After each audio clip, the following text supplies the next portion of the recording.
Bharatiya Janata party की पहली सूची जो जारी हुई उसमें आसनसोल से उनको चुनाव लड़ने का ऑफर भी मिला। अच्छा। कि आपको शत्रुघ्न सिन्हा के खिलाफ लड़ना है। अच्छा। बोले आप कैसे जानते हैं चाचा? हाँ। मुझे मालूम है कि आपको कहाँ लड़ाया जाएगा। मैं बोला देखो, भारतीय जनता पार्टी परिवार से सांसदी का टिकट मिलना भी सत्यनारायण भगवान के प्रसाद जैसा, उसे कम नहीं है। जितने नेता थे वो बोलते थे ऐसा आदमी के वोट दिया ही जौन कहता सैया जी दिलवा मांगे लगा गमछा बिछाई के। आज के टाइम में पवन सिंह जी इस स्तर के कलाकार हैं जो शत्रुघ्न सिन्हा जी से डायरेक्ट फाइट कर सकते हैं और भारतीय जनता पार्टी के मान सम्मान को बचा भी सकते हैं। नमस्कार, आप लाइव स्टिक्स देख रहे हैं। मैं हूं आपके साथ रोहित वर्मा। देखिए, देश में लोकसभा का चुनाव होना, बिहार में भी तैयारी जोरों से चल रही है। कई दिग्गज नेता चुनावी मैदान में हैं। पवन सिंह का नाम भी आसनसोल से जो है भाजपा ने तय किया था। हालांकि पवन सिंह ने चुनाव लड़ने से उसके बाद मना किया, मगर उसके बाद खूब सस्पेंस है। एक तरफ राजद ऑफर पे ऑफर दे रही है, तो दूसरी तरफ पवन सिंह को रास्ता दिखाने वाले और पवन सिंह के बेहद करीबी बीजेपी के विधायक विनय बिहारी जी हमारे साथ हैं और पवन सिंह के मुद्दे पर ही हम बात करेंगे। सर, आपसे, लोकसभा का भी चुनाव नजदीक है। पवन सिंह जी को आसनसोल से टिकट मिला भारतीय जनता पार्टी ने। उस दिन शाम में आप जो है नीतीश कुमार जी के पास, मुख्यमंत्री के पास आप दोनों मुलाकात करने के लिए पहुंचते हैं। पवन सिंह को आसनसोल का टिकट, वो आरा से चुनाव लड़ना चाहते हैं, किस तरीके से देख रहे हैं? देखिए, हर आदमी चाहता है अपनी माँ को पहले साड़ी पहनाए, फिर मौसी और फुआ को साड़ी पहनाए। मेरे कहने का मतलब है कि जिसका जो जन्म स्थान है, जिसकी जो जन्मभूमि है, उस जन्मभूमि से हर व्यक्ति को इच्छा होती है कि वो चुनाव लड़े। तो कहीं ना कहीं पवन सिंह को आरा से चुनाव लड़ने का बड़ा मन पहले से भी था और आज भी है। लेकिन चुनाव में जो आर.के. सिंह जो सांसद हैं वर्तमान में, वो भी आरा में अच्छा काम किए हैं और उनके अच्छे काम को देखते हुए पार्टी जो है उनको फिर से मौका दिए और मौका तो पवन जी को भी मिला। देखिए, दरअसल में पवन जी 2014 से भारतीय जनता पार्टी में, और पवन जी से जो मेरी बातचीत हुई है उसमें पवन यही बोले हैं कि मनोज तिवारी जी पहले सपा में थे, चुनाव भी लड़े सपा से, वो भी जोगी बाबा से लड़े, बुरी तरह से हारे और आज भारतीय जनता पार्टी के प्रिय पात्र हैं। रवि भाई जो हैं, रवि किशन जी, वो भी जौनपुर से कांग्रेस से चुनाव लड़ चुके हैं और वो उस समय नहीं जीत पाए और भारतीय जनता पार्टी के वर्तमान में सांसद हैं और दोबारा उनको, जैसे मनोज तिवारी जी को तीसरी बार मौका मिला अपने क्षेत्र से चुनाव लड़ने के लिए, उसी तरह से गोरखपुर की सरजमी से पुनः रवि जी चुनावी मैदान में हैं। 10 मई का उनका नॉमिनेशन भी है, मैं उस नॉमिनेशन में भी जाने वाला हूँ।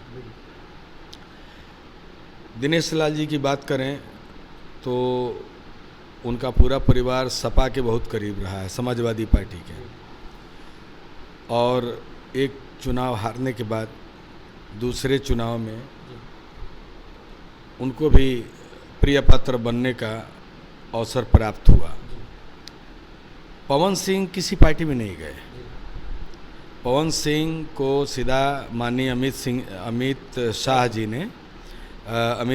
ने पवन जी को बोला कि आप भारतीय जनता पार्टी ज्वाइन करिए और उनके कहने पे 2014 में पवन जी ने पार्टी ज्वाइन किया और लगभग हेलीकॉप्टर से 45 सभाएं उन्होंने की, जबकि वो हेलीकॉप्टर और हवाई जहाज में चढ़ने से बड़ा डरते हैं पवन सिंह जी। अच्छा। लेकिन उसके बावजूद उन्होंने अपनी उनका जो अपना धर्म कर्म वो उन्होंने निभाया। सभाएं की, ऑन रोड जा कर के सभाएं की, बाई ट्रेन सभाएं की, हेलीकॉप्टर से सभाएं की, चार्टर प्लेन से की, और इस तरह से उन्होंने भारतीय जनता पार्टी की सेवा 2014, फिर विधानसभा 2015, फिर 2019, फिर विधानसभा 2020, इसमें पवन सिंह ने भीड़ जुटाने का काम और भारतीय जनता पार्टी के पक्ष में आम जन को तैयार कराने का काम उन्होंने किया। भारतीय जनता पार्टी की पहली सूची जो जारी हुई उसमें आसनसोल से उनको चुनाव लड़ने का ऑफर भी मिला। ये मुझे पहले से पता था। ये मैं जी जी मैं 6 माह पहले पवन सिंह को बता दिया था कि आपको शत्रुघ्न सिन्हा के खिलाफ लड़ना है। बोले आप कैसे जानते हैं चाचा? मुझे मालूम है कि आपको कहाँ लड़ाया जाएगा। तो उस समय भी बोले कि ठीक है, मेरा जन्म तो हावड़ा में ही हुआ है, दूसरी तीसरी कक्षा तक की पढ़ाई भी हावड़ा में हुई है, लेकिन आज के माहौल में ममता बनर्जी के द्वारा जो तांडव किया जाता है उसमें उस तरह के तांडव में हम कलाकार आदमी जाने की इच्छा नहीं है। मैं बोला देखो, भारतीय जनता पार्टी परिवार से सांसदी का टिकट मिलना भी सत्यनारायण भगवान के प्रसाद जैसा है, उससे कम नहीं है ना। तो टिकट कहीं से मिले, पार्टी अगर आपको उम्मीदवार बनाती है तो आपको लड़ना चाहिए। लेकिन पवन सिंह की एक खास विशेषता है, उनके अंदर कुछ बुराइयां हैं, है ना। वो जो लोग जिस तरीके से उनकी बुराइयों को देखते हों, लेकिन एक बहुत बड़ी अच्छी बात उनके अंदर है कि अपनी माँ की बात वो बहुत मानते हैं और अपनी माँ को भगवान से कम नहीं मानते। आज के बच्चे कहाँ माँ को भगवान मानते हैं, कहाँ देवी मानते हैं। मैं बहुत खुश रहता हूँ कि बच्चा जितना अच्छा गाता है उतना ही अपने माँ के प्रति उसकी समर्पण की भावना है।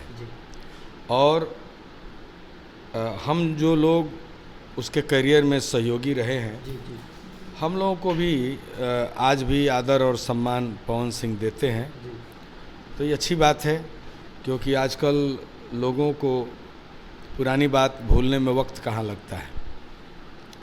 तो पवन सिंह को मेंटली मैं तैयार किया कि आसनसोल मिले, चाहे हावड़ा मिले, यूपी मिले, झारखंड मिले, बिहार मिले, आपको अगर पार्टी ऑफर देती है तो आपको लड़ना चाहिए। लेकिन इस बीच उनके 2-3 गाने थोड़े बंगाल को लेकर के आए, जिसे विपक्ष ने मुद्दा बनाया। तो विपक्ष है, उसको तो कोई मुद्दा चाहिए। हम कलाकारों पे क्या इल्ज़ाम कोई लगा सकता है? चोर उचक्के तो है नहीं, बटमार तो है नहीं, लुटेरे तो है नहीं, रंगबाज तो है नहीं, दादागिरी तो करते नहीं। अब हम कोई साहित्यकार भी नहीं है, हम कोई भजन सम्राट भी नहीं है, और हमें जो गाने लिख के मिलते हैं वो कंपनी के द्वारा मिलते हैं, और कंपनी के हिसाब से कभी कभी गाने लिखने पड़ते हैं। मैं अपने बारे में भी बोलता हूँ, 750 फिल्म मैं कर चुका हूँ, 22,000 गाने लिख चुका हूँ। तो ऐसा थोड़े कि 10-20 गाने डबल मीनिंग के उसमें नहीं हैं। मैं बोलता हूँ हैं, मेरे भी गाने हैं। अगर डबल मीनिंग के गानों पे या बहुत अश्लील गानों पे अगर कानून बने तो शायद मैं भी दोषी पाया जाऊंगा, मुझे भी जेल हो। कोई अब लिख दिया, प्रोड्यूसर ने बोला विलेन है अपने अड्डे पे, तो हरे रामा हरे कृष्णा तो करेगा नहीं, तो मुझे तो लिखना पड़ेगा सैया जी दिलवा मांगे ला गमछा बिछाई के। अब लोग समझ नहीं पाए, ये सैया परमात्मा है और गमछा एक रंगा है जो हर व्यक्ति को नीचे भी बिछाया जाता है, ऊपर भी बिछाया जाता है। अब आपके समझ के बाहर की बात है तो आप उसको अश्लीलता में ले जाइए, आप बहुत समझदार हैं तो उसको निर्गुण में ले जाइए। मतलब इसको मुद्दा बनाया? मुद्दा मेरे चुनाव में नहीं बना था। मेरे चुनाव में जितने नेता थे वो बोलते थे ऐसा आदमी के वोट दिया ही जौन कहता सैया जी दिलवा मांगे ला गमछा बिछाई के। लेकिन लोगों को बाद में समझ में आई कि फिल्म का गाना है, सिचुएशन पे है, और इस गाने को एक और मीनिंग में देखा जा सकता है जिसको हम लोग निर्गुण भाव कहते हैं। सैया हमेशा ईश्वर को कहा जाता है। बहुत सारे निर्गुण गाने हैं, आप जब उसके तह में जाएंगे, चाहे वो मदन राय ने गाए हों, चाहे वो महेंद्र मिश्र ने गाए हों, चाहे वो भरत शर्मा जी ने गाए हों, गोपाल राय ने गाया हो, पवन सिंह ने गाया हो, खेसारी लाल जी ने गाया हो, कोई गाए, उनके गानों में ये भाव आता है, क्योंकि निर्गुण का वही भाव है जिसमें हर आदमी का प्राण जो है उसका पति परमेश्वर है, ईश्वर है। तो ये 2-3 बंगाली सोसाइटी पे उनके गाने आए, उसका विरोध तो हुआ ही, लेकिन सबसे ज़्यादा उनकी माँ का भाव जो है वो सामने आया। वो था कि पवन, वहाँ ममता बनर्जी का तांडव होते रहता है, खून खराबा होता है, आपकी गाड़ी पे कोई बम फेंक दे, आपके ऊपर कोई गोली चला दे, तो हम अपना ऐसा हीरा बेटा कहाँ पाएंगे, है ना। पवन सिंह ने कहा कि ठीक है, तो वहाँ चुनाव नहीं लड़ेंगे। लेकिन आपको मैं बता दूं, पवन सिंह की इच्छा है कि वो आसनसोल से शत्रुघ्न सिन्हा जी के खिलाफ चुनाव लड़े। 2 बिहारी आपस में टकराएंगे। हाँ, क्या दिक्कत है, परेशानी क्या है, वहाँ तो ज़्यादातर बिहारी लोग ही हैं, है ना। और शायद यही समझ कर के ममता बनर्जी ने इनको, बिहारी बाबू हमारे शत्रुघ्न सिन्हा जी को टिकट दिया। आज के टाइम में पवन सिंह जी इस स्तर के कलाकार हैं जो शत्रुघ्न सिन्हा जी से डायरेक्ट फाइट कर सकते हैं और भारतीय जनता पार्टी के मान सम्मान को बचा भी सकते हैं। लेकिन फिर वो टिकट वापस हुआ। लेकिन मुझे लगता है कि अभी भी उस जगह पे किसी का सिलेक्शन नहीं हुआ है। 2 सीट ऐसी है जिस पे पवन सिंह कुछ कमाल कर सकते हैं, उन दोनों सीटों का अभी तक ऐलान नहीं हुआ है। कौन कौन सा सीट? आसनसोल और बलिया। बलिया सीट भी अभी तक किसी को दी नहीं गई है।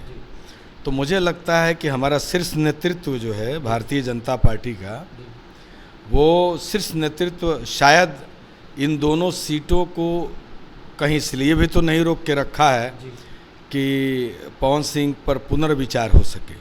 मतलब बलिया भी मिल सकता है? एकदम मिल सकता है। जब अभी तक बलिया का नाम अनाउंसमेंट नहीं हुआ है कि वहाँ से चुनाव कौन लड़ेगा, और वहाँ के अखबारों में और पवन सिंह जी के संपर्क में, या पवन सिंह जी जिनके संपर्क में हैं, उनसे ये बातें छन करके आई हैं कि बलिया और आसनसोल अभी शायद इसलिए रोक के रखा गया है कि उस पर पवन सिंह के नाम पे पुनर्विचार हो सकता है। बिहार की सारी सीटें अनाउंसमेंट हो गई, यूपी की भी लगभग सब हो गई, बलिया नहीं हुआ। बलिया नहीं हुई है और आसनसोल भी नहीं हुआ है। पवन सिंह नहीं लड़ेंगे, ठीक है, तो लड़ेगा कौन? चुनाव तो अपने निश्चित तिथि पे होने वाला है। चुनाव के लिए कोई अलग तारीख तो नहीं होगी, क्योंकि चुनाव आयोग ने जिन तारीखों का ऐलान कर दिया है उन्हीं तारीखों पे चुनाव होने हैं, वो तो फिक्स है। अब तो भारतीय जनता पार्टी को फिक्स करना है कि शत्रुघ्न सिन्हा के खिलाफ कैसे व्यक्ति को, किस व्यक्तित्व को, किस आदमी को, किसको वहाँ से हम कैंडिडेट बनाएं, कैसा फाइटर भेजा जाए, एकदम करना पड़ेगा ना। ये माना मैं कि मोदी लहर है, हम सभी 400 पार के नारे दे रहे हैं, तो 400 पार होने के इंतजाम भी तो करने पड़ेंगे ना। तो जब तक भारतीय जनता पार्टी को, शीर्ष नेतृत्व को वैसा कैंडिडेट नहीं मिलेगा जो शत्रुघ्न सिन्हा जी को टक्कर दे, मुझे नहीं लगता है कि उस सीट का ऐलान होना है। तो हो सकता है कि अंत तक शायद पवन सिंह को ही शत्रुघ्न सिन्हा जी से लड़ना भिड़ना पड़े, मुझे जहाँ तक लगता है। अब इससे भी पर्दा 2-4 दिन में उठ ही जाएगा। लेकिन एक सीट और है बलिया, जहाँ से पवन सिंह चुनावी मैदान में लड़ सकते हैं भारतीय जनता पार्टी की उम्मीदवार के रूप में। लेकिन चाहत उनकी थी आड़ा से लड़ने की, लगातार लंबे समय से वो संघर्ष भी कर रहे थे। 19 में भी जैसा कि मुझे पता है कि उन्होंने जो है कोशिश किया था, मगर बीजेपी ने आड़ा से टिकट नहीं दिया। कई सांसदों का टिकट भी कटा है, जो लिस्ट जारी हुआ है। कई पुराने, बात करें अश्विनी कुमार चौबे की, या फिर पुराने सांसद है।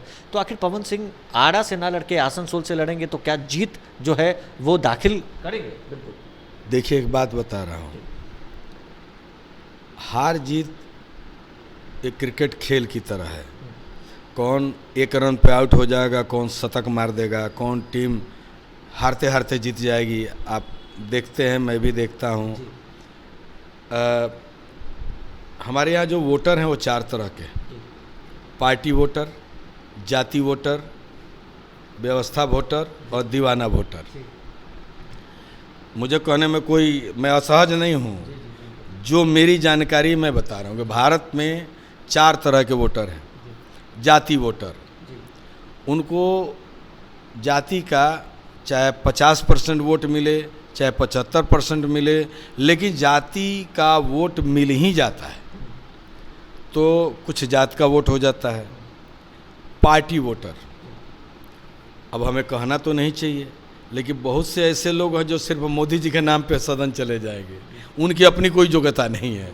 मैं किसी का नाम नहीं लूँगा क्योंकि जूते खाने लगूंगा, है ना, लेकिन मोदी जी का नाम उनके साथ है, उनकी बल्ले बल्ले है ना। तो इसको क्या कहेंगे? Party voter. मोदी जी मने बीजेपी, भारतीय जनता पार्टी।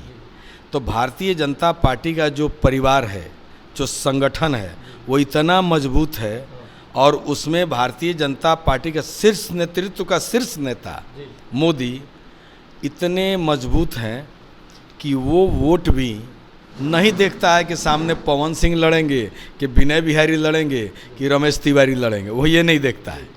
वो ये देखता है कि भारतीय जनता पार्टी से कौन कैंडिडेट है और भारत का प्रधानमंत्री किसे बनाया जाना चाहिए, कौन बनने वाला है।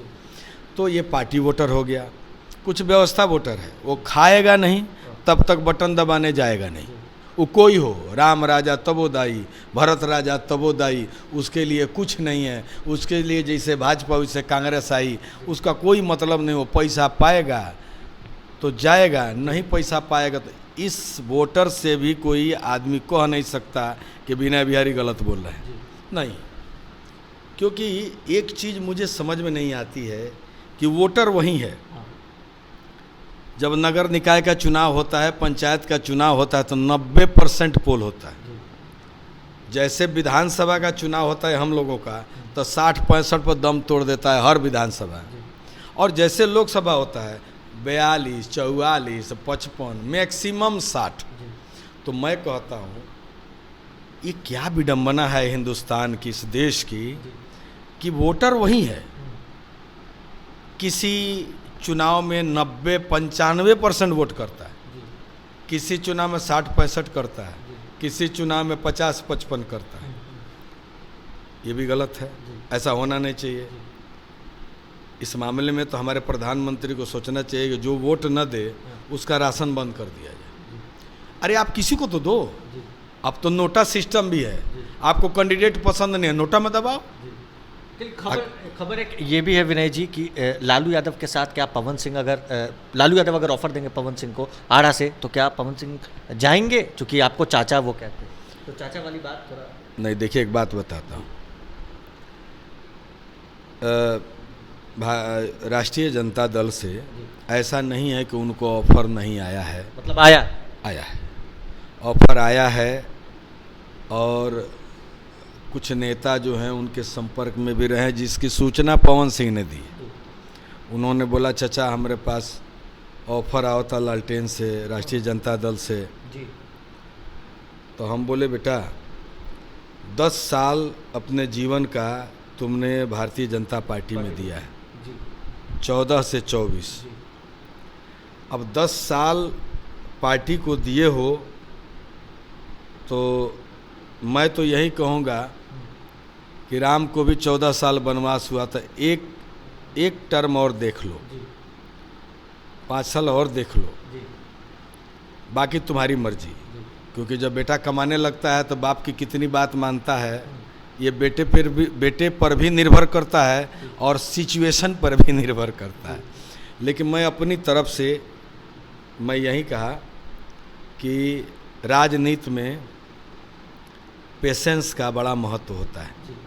पेशेंस को लूज नहीं करना चाहिए, है ना। तुमको लगता है कि तुम लालटेन की टिकट पे किसी सीट से 101% जीत सकते हो तो ही ये निर्णय लो। हमसे पूछोगे तो हम कहेंगे वाच, वेट, पेशेंस, है ना। वो इसलिए कि पवन सिंह और मेरा ऐसा मधुर संबंध है ऐसा पुराना संबंध है कि पवन सिंह अगर ये गलती करेंगे तो लगभग लोग यही कहेंगे कि राष्ट्रीय जनता दल के टिकट की सेटिंग विनय बिहारी ने ही कराया होगा। अब मैं बेवजह अपना सर कलम करा लूँगा, क्योंकि यहाँ झूठ बोलने वाले चमचे लोगों की कमी नहीं है। कुछ जानेंगे नहीं, लेकिन पट से जा कर के शीर्ष नेतृत्व को बोल देंगे, अरे तो आप ही जानते हैं सर, विनय बिहारी कहेगा तो पवन सिंह उठेगा, विनय बिहारी कहेगा तो पवन सिंह सुत जाएगा। अरे ऐसा नहीं होता है। पवन सिंह कोई दूध पीता बच्चा नहीं है ना, और मैं भी कोई दूध पीता बच्चा नहीं हूँ कि मैं रहूँगा भारतीय जनता पार्टी में आ किसी की सेटिंग करा दूँगा राष्ट्रीय जनता दल में। ये भी गलती मैं नहीं कर सकता। अब जिसको जो अंदाज लगा के बोलना है बोलो, क्या फ़र्क पड़ता है।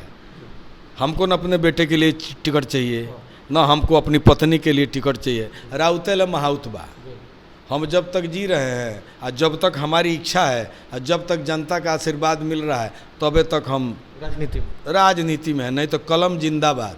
आज भी कलम की कमाई खाता हूँ, गाना आज भी लिखता हूँ, सिनेमा आज भी करता हूँ। ना मुझे पेट्रोल पंप है, ना गैस गोदाम है, ना मार्केट है, ना हमको मॉल है, ना कुछ है, ना 200 बीघा 100 बीघा 150 बीघा ज़मीन है। 4 बीघा ज़मीन का मालिक हूँ। गाना लिखता हूँ, कमाता हूँ, खाता हूँ। 2 गो बेटा है, बेटी नहीं है, जब हमको दान दहेज देने की चिंता है। मैं अपने क्षेत्र में हूँ, बहुत कम हमारी जाति की संख्या है, उसके बावजूद वहाँ से निर्दल 12,000 से जीता नीतीश कुमार जी की लहर में। जब नीतीश कुमार जी का नाम लेके कोई विधायक हो जाता था, उस समय नीतीश कुमार जी के कैंडिडेट को 11,700 वोट से हरा के निर्दल आया। फिर हमें सम्मानित किया नीतीश कुमार जी ने, हमें 2014 में मंत्री बनाया।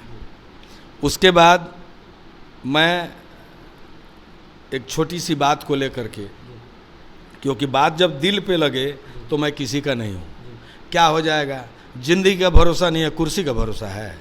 तो हमको कोई डरवाएगा तो हम डर जाएंगे, डरने वाले नहीं है। डर नहीं सकते, राजनीति में रहें चाहे मर जाएं न रहें, कोई दिक्कत नहीं है, डरेंगे नहीं, अपने वजूद पे रहते हैं। आप हमें किसी कमी में पाइए सबूत के साथ, जो सज़ा देना है दीजिए। अरे अफवाहों में घूम कर के मुझे सज़ा दीजिएगा तो मैं वो सज़ा आपसे स्वीकार कर लूँगा, ऐसा मेरा न वजूद है, न वैसा मैं आदमी हूँ, और न मैं डरने वाला आदमी हूँ। क्या हो जाएगा भाई, आज विधायक नहीं बनेगा तो क्या हो जाएगा। 3 बार विधायक रहे ना, हम खूब जानते हैं कि हम राष्ट्रपति कभी नहीं होंगे, हम प्रधानमंत्री कभी नहीं होंगे, मुख्यमंत्री भी जिंदगी में नहीं बन सकते। कोई चमत्कार हुई 3 पद हमारे लिए नहीं है। मंत्री तो हम बनिए गए, 1 बार बने, 2 बार बने, एक रंगा नहीं तिरंगा मिलेगा। वो कोई आदमी 1 बार कैबिनेट मंत्री बनेगा तो बाबा साहब अम्बेडकर को मैं सैल्यूट करता हूँ, जिन्होंने एक कानून तो बनाया कि कैबिनेट स्तर का कोई भी मंत्री अगर अपने अंतिम समय में देहावसान को, चाहे असामयिक मृत्यु हो चाहे सामयिक मृत्यु हो, मृत्यु को प्राप्त करता है तो उसे भारतीय तिरंगा से उसके शरीर को सजाया जाएगा, ढका जाएगा।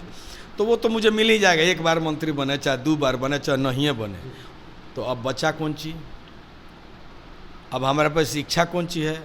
तो हम जिस लाइन से है उस लाइन में पद्मश्री पाने की इच्छा है, और अभी जो जीवन जी रहे हैं उसमें 1 बार सांसदीय जीवन में जाने की इच्छा है। ये इच्छाएं अनंत होती हैं, ज़रूरी नहीं है कि भगवान सारी इच्छाओं को पूरी करे। काहे कि कभी किसी को मुकम्मल जहां नहीं मिलता, कहीं ज़मीं तो कहीं आसमां नहीं मिलता। जिसे भी देखी अपने आप में गुम है, जुबां मिली है हम जुबां नहीं मिलता। मैं होशियार आदमी हूँ, इतने गाने इतने फिल्मों के डायलॉग लिख चुका हूँ कि कोई मुझे बहला फुसला नहीं सकता।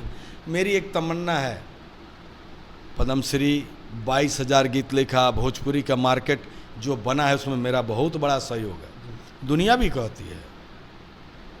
लेकिन यहाँ पद्मश्री अभी तक किसी गीतकार को नहीं मिला। मैंने सदन में मांग किया था कि भिखारी ठाकुर और महेंद्र मिश्र जी को पद्मश्री मिले। अब देखते हैं उस पर सरकार का निर्णय क्या होता है। मैंने सदन में मांग किया कि भिखारी ठाकुर जी और महेंद्र मिश्र एक समय के अपने अपने विधा के बहुत बड़े विद्वान और बहुत बड़े गायक, बहुत बड़े लेखक रहे हैं। इनको पद्म श्री अगर मिलता है तो पद्म श्री की शोभा बढ़ेगी, पद्म श्री सम्मान का सम्मान बढ़ेगा। वैसे तो ये लोग भारत रत्न के लायक हैं, लेकिन मैं अपने लिए भी ज़रूर सोचता हूँ कि मैं इतने गाने लिखे, मैंने इतनी फिल्में की, तो जो हमारे अंदर कमियां हैं उन कमियों को दूर करूंगा। और भगवान ने 2-5-10 साल भी जिंदा रहा तो पद्म श्री देने के लिए सरकार को मजबूर कर दूंगा। मैं वैसा काम करने के लिए एकदम प्रणबद्ध हूँ, है ना।